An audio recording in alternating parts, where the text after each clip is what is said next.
सोचो, अगर तुम्हें अपने ही घर से भागकर एक अजनबी, सदियों पुरानी हवेली में रहना पड़े, एक ऐसी हवेली जिसके हर कोने में अजीब सी खामोशी, हर परछाई में कोई रहस्य छुपा हो। क्या तुम वहां चैन की नींद सो पाओगे?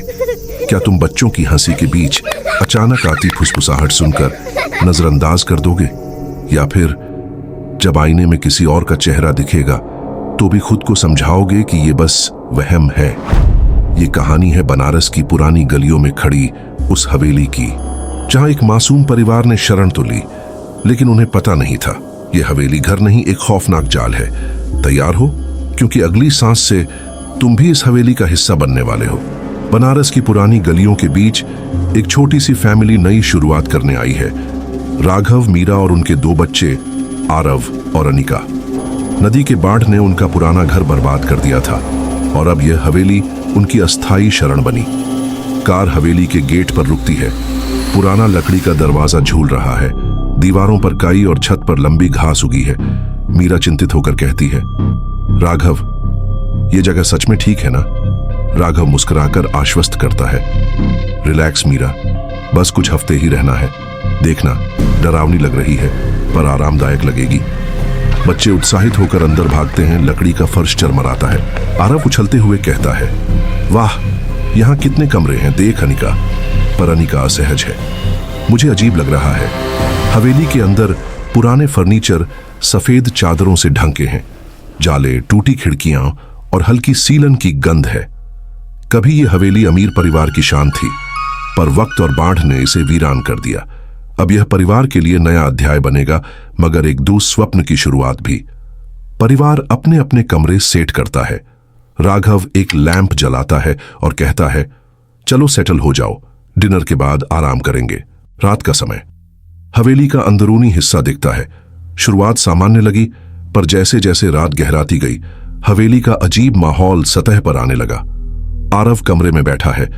लैंप की मंद रोशनी में एक परछाई धीरे धीरे हिलने लगती है। वह फुसफुसाता है, ये क्या था? शायद कोई शैडो। उधर अनिका बिस्तर के नीचे देखती है। उसकी गुड़िया अजीब पोजीशन में खड़ी है। वह डर कर चीखती है, मां, मेरी गुड़िया हिल रही हैं। मीरा आधी नींद में कहती है, बेटा, शायद इमेजिनेशन है। तभी राघव किचन से आता है, हाथ में चाय की ट्रे। राघव देखता है कि फर्श पर पड़ा कालीन सरका हुआ है। वह हैरान होकर कहता है, ये खुद कैसे खिसक गया? मीरा धीरे से कहती है, आरव ने भी कुछ देखा, मुझे भी अजीब लग रहा है। अचानक गलियारे की लाइट टिमटिमाती है और हवेली का तापमान गिर जाता है, जैसे कोई अदृश्य उपस्थिति भीतर घुस आई हो। तभी जोर की आवाज से दरवाजा अपने आप बंद हो जाता है। बच्चे चीखते हुए माँ बाप के पास भागते हैं। पापा, दरवाजा खुद बंद हो गया। राघव उन्हें शांत करने की कोशिश करता है, शायद हवा से हुआ होगा, डरो मत। लेकिन मीरा की आंखें आईने पर टिक जाती हैं। आईने में मीरा को फेंट सी आकृति दिखती है, लाल आंखों वाली औरत का चेहरा। वह हड़बड़ाकर फुसफुसाती है, राघव, मैंने किसी औरत का चेहरा देखा। राघव घबराया पर संभल कर कहता है, यह बस तुम्हारा वहम हो सकता है। बच्चे डर से कंबल ओढ़कर छिप जाते हैं। तभी हवेली की छत से थपथप की आवाज आती है, जैसे कोई चल रहा हो। आरव कांपते हुए कहता है, मां, ऊपर कोई है। मीरा का डर बढ़ता है। यह असंभव है, पर आवाज असली लग रही है। यह तो बस शुरुआत थी। हवेली अब धीरे धीरे दुश्मनाना और अलौकिक बन रही थी। पहली रात के छोटे इंसिडेंट्स ने परिवार का डर धीरे धीरे बिल्ड कर दिया। अब हवेली का हर कोना अजीब एनर्जी से भरा लग रहा था। ब्रेकफास्ट टेबल पर आरव और अनिका चुप बैठे हैं। आरव बार बार कॉर्नर की शैडो को देखता है। पापा, वो शैडो फिर से मूव कर रही थी। राघव शांत बनने की कोशिश करता है, बस लाइट का इफेक्ट होगा बेटा। तभी मीरा किचन में काउंटर पर पानी के निशान देखती है। वह घबराकर कहती है, ये स्पिल कैसे? कोई तो नहीं था। राघव भी हैरान है। अचानक आरव के कमरे में कबर्ड के डोर्स अपने आप खुलने और बंद होने लगते हैं। आरव जोर से चिल्लाता है, मां, कबर्ड खुद मूव हो रहा है। अनिका भी पैनिक में, मेरे डॉल्स फिर से मूव कर रहे हैं और उनके मुंह से आवाज आ रही है, खेलो खेलो।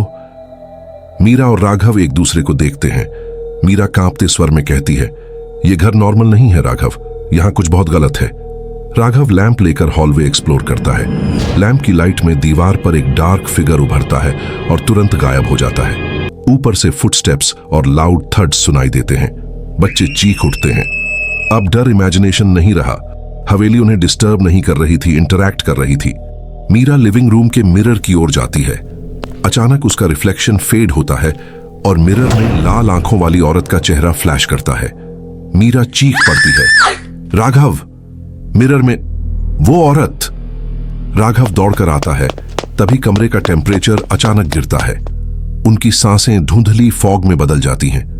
रॉकिंग चेयर अपने आप हिलने लगती है। सॉफ्ट विस्पर सुनाई देती है, तुम यहां नहीं रह सकते, जाओ। फैमिली का डर अब पीक पर है। बच्चे क्लोजेट के अंदर छिपकर चिल्लाते हैं। डोर फ्रेम में एक शैडो फ्लैश करती है। हवेली अब अग्रेसिवली डेंजरस हो चुकी थी। पंडित जी आते हैं। अगली सुबह फैमिली थकी और डरी हुई है। राघव समझ जाता है कि ये इमेजिनेशन नहीं है। वह पंडित जी को कॉल करता है। कुछ घंटों बाद पंडित जी हवेली पहुंचते हैं। उनके हाथ में पूजा का सामान और छोटी घंटी है। पंडित जी शांत पर सीरियस हैं। सुना है इस हवेली में ऐसी शक्तियां हैं जो इंसान के लिए खतरनाक हैं। मीरा राहत से कहती है, जी हमने शैडोज, वॉइसेस और मिरर सब देखा है। पंडित जी कहते हैं, पहले हवेली की एनर्जी सेंस करनी होगी, तभी पता चलेगा कौन सी शक्ति यहां है। वह चांटिंग और तिलक के साथ हर कमरे में घूमना शुरू करते हैं। पंडित जी ने हवेली में घूमते ही अलार्मिंग साइंस महसूस किए। लिविंग रूम में लैंप फ्लिकर करता है। धीमी आवाज फिर आती है, यहां से जाओ। पंडित जी दृढ़ स्वर में कहते हैं, यहां केवल रेस्टलेस स्पिरिट नहीं, एक शैतानी प्रेजेंस भी है। अगर प्यूरिफिकेशन नहीं किया तो यह खतरनाक होगा। अचानक कबर्ड का डोर वायलेंटली स्लैम करता है और वही लाल आंखों वाली औरत दिखती है। मीरा चीख पड़ती है। पंडित जी ऊंचे स्वर में मंत्र पढ़ते हैं, शांति, तुम यहां नहीं रह सकती। फर्नीचर हिलता है, हवा तेज होती है और शैडोज दीवार पर दौड़ती है। अंतिम रात का आतंक रात गहराती है। हवेली अंधेरे में डूबी है। बस कैंडल्स और पंडित जी का दिया हल्की रोशनी दे रहा है। टेम्परेचर अचानक गिरता है। अनिका रो पड़ती है, माँ कोई यहाँ है। पंडित जी ऊंचे स्वर में बेल बजाकर चांटिंग करते हैं। रॉकिंग चेयर अपने आप हिलने लगती है। आवाज दोहराती है, तुम यहाँ नहीं रह सकते। अचानक कबर्ड खुलता है और लाल आंखों वाली औरत स्पष्ट दिखती है। परिवार चीखता है। पंडित जी मंत्रों से शक्ति को चैलेंज करते हैं। एक बड़ा हवा का झोंका आता है। मोमबत्तियां बुझ जाती हैं। साया गायब, सन्नाटा छा जाता है। डर का अंत या शुरुआत? मीरा कांपते स्वर में पूछती है, राघव क्या ये खत्म हो गया? राघव उसे कसकर पकड़कर कहता है, शायद, लेकिन वो शक्ति अभी भी जिंदा है। पंडित जी गंभीर स्वर में कहते हैं, तुम बच गए हो, लेकिन यहाँ का डार्क पास्ट अभी भी एक्टिव है। फैसला तुम्हारा है, रहना है या छोड़ना। फैमिली थकी और डरी हुई है। एक कोने में परछाई दिखती है। धीमी आवाज गूंजती है, मैं वापस आऊंगी। हवेली खामोश खड़ी है, पर उसका अंधेरा अब भी जिंदा है। राघव, मीरा, आरव और अनिका ने उस हवेली में क्या क्या सहा। पंडित जी ने चाहे उसे रोक लिया हो, लेकिन सच तो ये है, बुरी आत्माएं कभी पूरी तरह खत्म नहीं होती, बस रुक जाती है, सही वक्त का इंतजार करती है।